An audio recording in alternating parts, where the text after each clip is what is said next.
Grace to you and peace, dear friends of Spirit of Joy.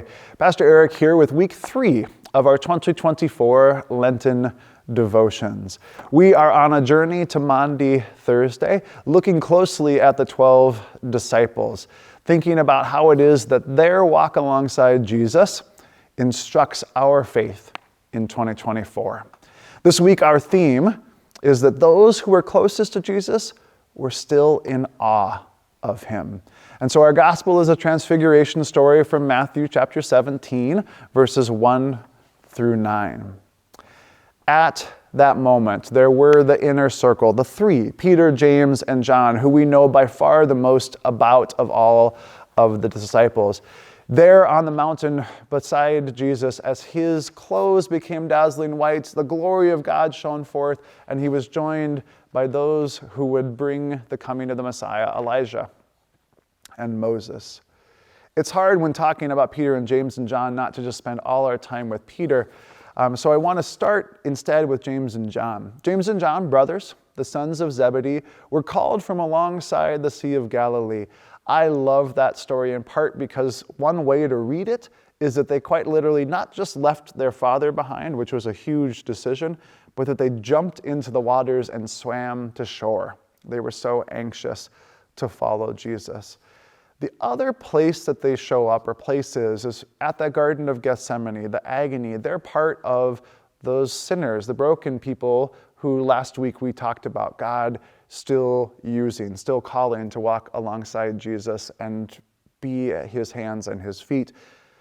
And then maybe the other famous story of James and John actually involves their mother and their quest to be seated at the right and the left hand of Jesus in his kingdom. Peter, we know even more about. Simon, Cephas, all of those different names that mean rock. He's the one who is the first in all of the lists of the disciples throughout the Gospels and then in Acts. He's the one who preaches on Pentecost, who denied Jesus in the last hours of his life, who Jesus brought back into the fold with 3 questions and 3 statements of love, who in Acts 10 and 11 had his eyes opened by a dream, a vision, and then an experience with Cornelius, so that the church would be broader than just the Jewish community, but include the Gentiles. It's Peter, who we know was crucified upside down because he was not worthy of being crucified in the same way as Christ. Those 3 who knew Jesus so well, who were the inner circle, who were privileged, are a good reminder to us that as familiar as we want to be with Jesus, and we'll talk next week about what a friend we have in Jesus, Jesus is a representative of God Almighty, master of the universe, creator of all that was and is and ever will be.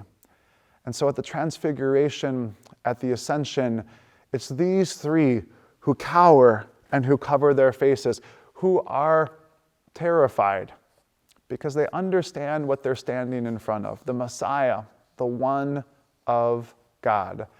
And we don't talk about fear of God and appropriate relationships with God very often, but boy, do these 3, I think, model it. Close, intimate, knowing Christ, and still remembering that this is the one, and giving him that proper authority, that proper respect. I'll tell it this way. Familiarity sometimes blinds us to the things that are around us, the beauty and the majesty.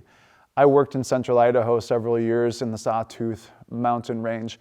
And over the course of that time, I became dulled to the majestic beauty. It wasn't until a few years later, driving back into that valley after a longer absence, that my breath was again taken away as it had been that first time.